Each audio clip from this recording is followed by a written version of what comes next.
Hello, this is Questionable Coding with Vladimir, and today we're going to discuss how to nail an interview and especially how to do research before and after you contact an HR. It's quite an interesting topic, and I'll share a couple of real life stories in process. So let's start. So let's first agree that there are many types of interviews, but I want to categorize them into two big groups. First of all, it's something that interviews that are more practice-based, something that we do on a daily basis. For example, these are specifics of a language, or for example, some framework, or tips and tricks that you use to merge conflicts in version control system. These skills are very important to small companies that handpick professionals for a specific role with specific needs. So on the other hand, it's more FANG-style companies. They require more fundamental knowledge. They don't care about a specific language. So what they care about is you knowing some stuff like system design, algorithm, data structure, and in general, computer science. But I think most of the companies, they still lie in the middle. So for example, you can come to a company, a big one, and you will be asked some specific things about the language, and you will be given some algorithmic tasks that can be solved in any language and is not so practical, I would say. Okay, so when you're choosing a company, it may be a big reason to choose one company over another. For example, you are very skilled in FANG-style interviews. You are preparing for a year for some company, you gained a lot of knowledge and you want to reuse it. I think it's a good idea to find a company with FANG-style interviews. On the other hand, if you are not very familiar with data structures, I would pick something that is more practical. If you rely on practice a lot, then you should pick companies that want those practical skills. So it's up to you to decide. And you need to do the research. So for that, you need to address specific resources. You can ask HR before setting any interviews, and you may get some clear idea of what to expect even on that stage. But it's only the beginning. The next stage is when you already discussed that you want to go through the interview process and you have already some interviews scheduled. And it's a very, very important moment.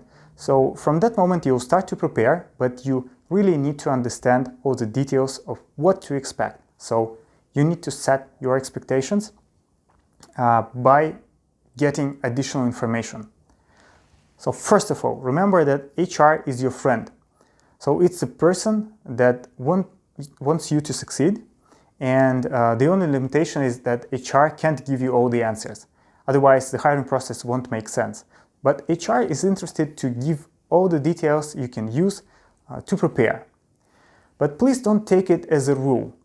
Sometimes there may be different things on the interview, so HR may be not very up-to-date with what you'll be asked because there is a lack of communication between HRs and developers that are there. Maybe the process is more random than you expect, so devs can come up with different challenges for you.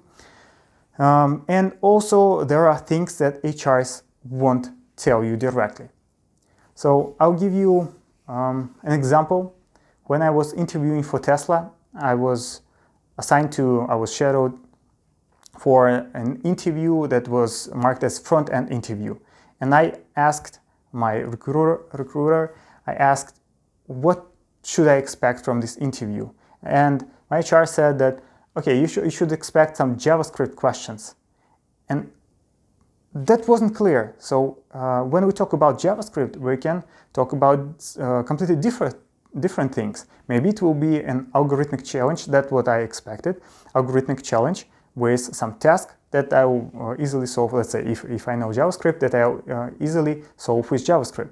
Maybe it will be something very front-end related, handling event propagation, something like that. And you need to refresh that knowledge in that case. You need to know how to work with DOM in that case. It will be still like JavaScript related, front-end related, but you need to know for sure. You better know for sure. Another thing, it can be React question, and you better know React beforehand, otherwise you won't solve it.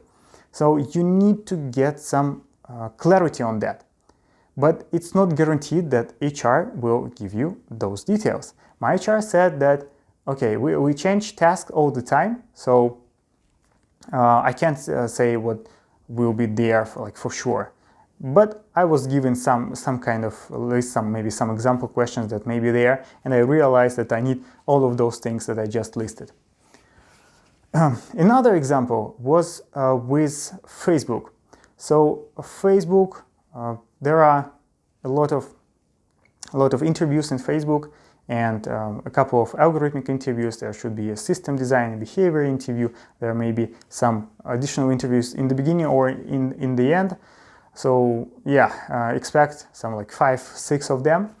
And Facebook at the moment promised that told me that there will be a system design interview that will differ a little bit from a standard system design when you try to build a system like, I don't know, like Uber, like Airbnb or something else, and that there will be something a little bit different, a little bit more focused on the software part of the things. And I was preparing for like a standard interview with some focus on, let's say, API building, like choosing technologies between, let's say, GraphQL, REST, and so on and so on. So it was a combination of both a standard system design and more like close to life examples. But after all, I was preparing like for 2 months for that. So I spent 2 months on the system design. I was not that good. Of course, I increased my knowledge, but the question that I was given was completely different. I didn't use, I think, none of my skills that I gained during 2 months of preparation. That was such a huge waste of time. Of course, I would reuse that knowledge in the future, but of course our time is limited. We can't learn everything. We should focus on what we were told to expect. Now I'm going to give you more positive example, because other two, they were not that positive. Positive example also with Facebook. I attended some webinar for people who wanted to ask some questions to eliminate some uncertainty out there before the interviews. And I learned that Facebook is not going to give me a very complex topic, which is dynamic programming. And that was a relief, because I was very weak at dynamic programming at the moment. And that topic is probably the most hard topic out there in algorithms and data structures. And I would spend like half of my time preparing for this topic. And I was glad that it was decided that I won't be given any tasks from dynamic programming. That's cool. That topic is worth learning, of course. Other company will ask it, but I was really glad to have some certainty, and it saved me a lot of time on preparation. So when you are not certain what task to expect, first of all, ask your HR, ask details, be a little bit annoying, asking clarification and more description for some types of interviews. Second thing, check resources like LeetCode or Glassdoor, where you can find people sharing their experience, and you may find some pattern there. Please read like 50 of their responses. Think if you could solve those tasks, if you know how to solve them. Be aware that the process changed over time. Some people may have more complex questions, some people may have easier questions if they are just fresh graduates from university. So don't take it for granted. Don't rely on that like 100%, but it will give you an idea. For example, you'll spot a pattern that none of those companies that you are interviewing for, they're not asking bit manipulation questions. That may be a good thing to just eliminate from your preparation list. So I think it's clear enough that you need to be curious. You need to have this feeling that I know what to expect, like for sure, for every type of interview that is planned for me. And with this approach, you'll be much more focused, you'll spend much less time on preparation, and I think you'll gain a lot of confidence when you know what to expect. So thank you for listening. Please subscribe. We'll discuss other topics that will be also very useful for you. Please ask questions if you have some. See you next time.